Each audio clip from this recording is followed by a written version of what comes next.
Какво ще сложим още? Айде да сложим кравайче. Ето такова. Кой ще ми помогне сега да повърши? Да слага, то е. Айде, ела да ми... Опа, чакай тази пръчка.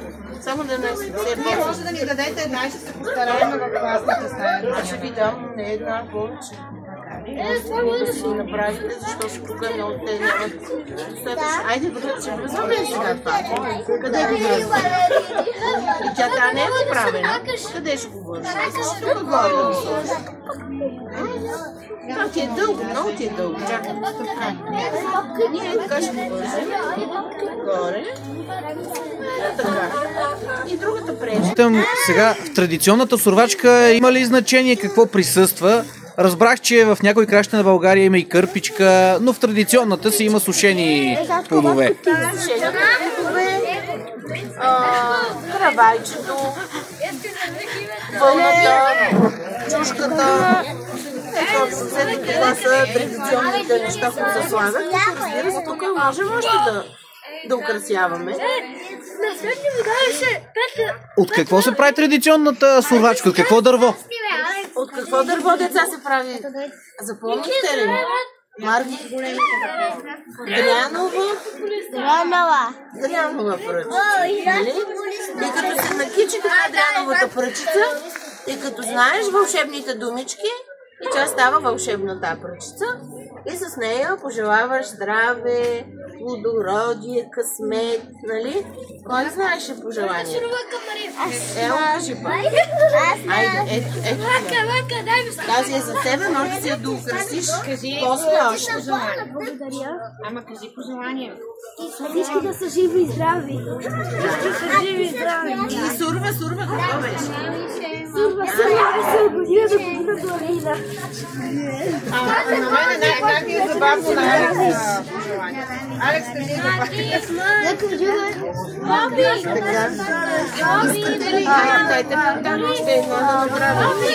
Доктор Тошева, а иначе от кога горе-долу датира тази традиция с сурвачките в нашия бит?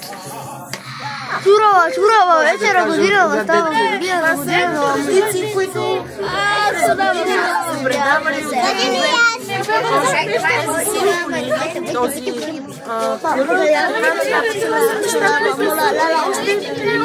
следователи, които казват, че дори от траките е останала тази такава подобна някаква традиция, не конкретно да се сурвака, но сурва изобщо като традиция да се...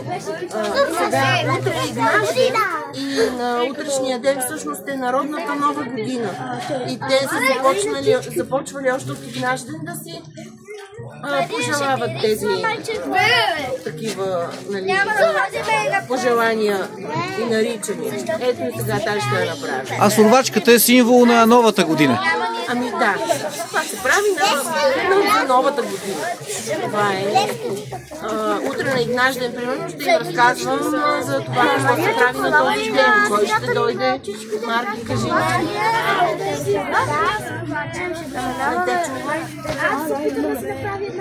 Ето тази може да си я довършиш.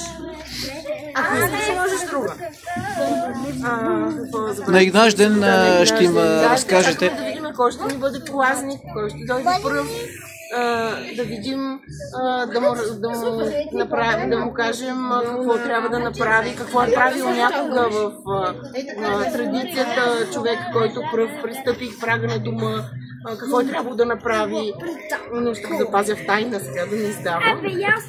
Съответно, ние ще му подарим подаръци, както едно време е било прието на полазника да се дават дарове. Така, но това утре. Днес подготвяме за сурва тези вълшебни пръчици сурвачки.